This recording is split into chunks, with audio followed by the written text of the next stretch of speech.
عبداللہ بن عمر رضی اللہ تعالیٰ عنہ جا رہے ہیں.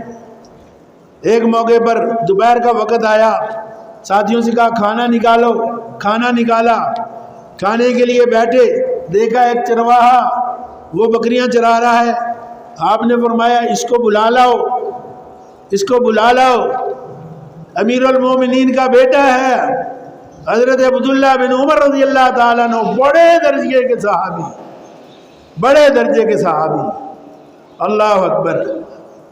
صحابہ کے بعد والے جتنے بھی نیک لوگ آئیں, چاہے تابعین ہوں تبع تابعین ہوں, ایک جو ادنی درجے کا صحابی ہے سب کو ایک پارٹ میں رکھ دو, اس کا مقابلہ نہیں کر سکتے. یہ تو عبداللہ بن عمر رضی اللہ تعالیٰ نے کہا اس کو بلاؤ. غریبوں کے ساتھ بیٹھ کر کھانا فخر سمجھتے تھے. اس کو بلایا, کہا ہم چاہتے ہیں ہمارے ساتھ مل کر کھانا کھاؤ. اس نے کہا میں تو روزے سے ہوں. کہا رمضان کا مہینہ نہیں ہے, تو نے روزہ کیوں رکھا ہوا ہے؟ فرمایا اللہ کو راضی کرنے کے لیے. فرمایا اتنی گرمی میں, شدت کی گرمی میں, عرب کی گرمی, شدت کی گرمی.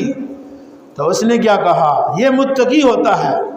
اس نے کہا کہ گرمی جو جہنم کی ہے اس سے کہیں بڑھ کر ہے, میں اس سے پناہ کے لیے اللہ کو راضی کرنے کے لیے روزہ رکھا ہوا ہے. حضرت عبداللہ بن عمر رضی اللہ تعالیٰ عنہ کے دل پر بڑا اثر ہوا. اللہ اکبر.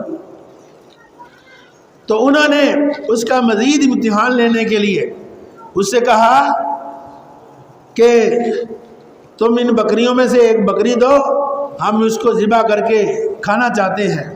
تو اس نے کہا یہ بکریاں تو مالک کی ہیں, میں ان کا نگران ہوں, میں ان کا نگران ہوں, میں ان میں سے بکری نہیں دے سکتا.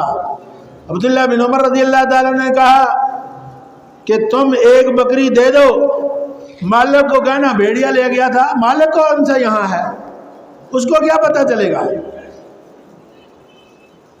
تو اس چرواہے نے پتہ کیا کہا, اس نے کہا اے عبداللہ میں اس مالک کی بکریوں کا نگران ہوں, ان کی حفاظت میرے ذمہ ہے.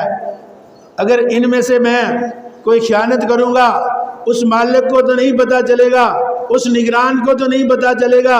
مجھے بتاؤ پھر اس نگران کا کیا ہوگا جو سب نگرانوں پر نگران ہے. اس اللہ کو میں کیا جواب دوں گا, اس اللہ کو میں کیا جواب دوں گا. اللہ تقوی, تقوی ہے کیا؟ تقوی تقوی سن کر ہم چلے جاتے ہیں, اور تقوی کے لیے ماہ رمضان کا مہینہ آیا اور ہمارے ایک ہی دن میں حالات بدل جاتے ہیں. تو تقوی ہے کیا؟ اللہ اکبر. حضرت عبداللہ بن عمر رضی اللہ تعالیٰ وہاں سے اٹھے, پوچھا تیرا مالک کون ہے؟ فرمایا, اس نے عرض کیا فلاں میرا مالک ہے. اس کے پاس آئے, کہنے لگے کہ میں تیری بکریوں کو خریدنا چاہتا ہوں. اس نے کہا ٹھیک ہے, میں تیرے غلام کو خریدنا چاہتا ہوں. اس سے سودا طے کیا, اس کی بکریاں بھی خرید لی, اس غلام کو بھی خرید لیا, اور جا کر کہا آج سے تو بھی آزاد اور یہ بکریاں بھی تیری ہیں, لے جا, تو اسی قابل ہے. اللہ اللہ. یہ ہے چرواہے کا تقوی, چرواہے کا تقوی.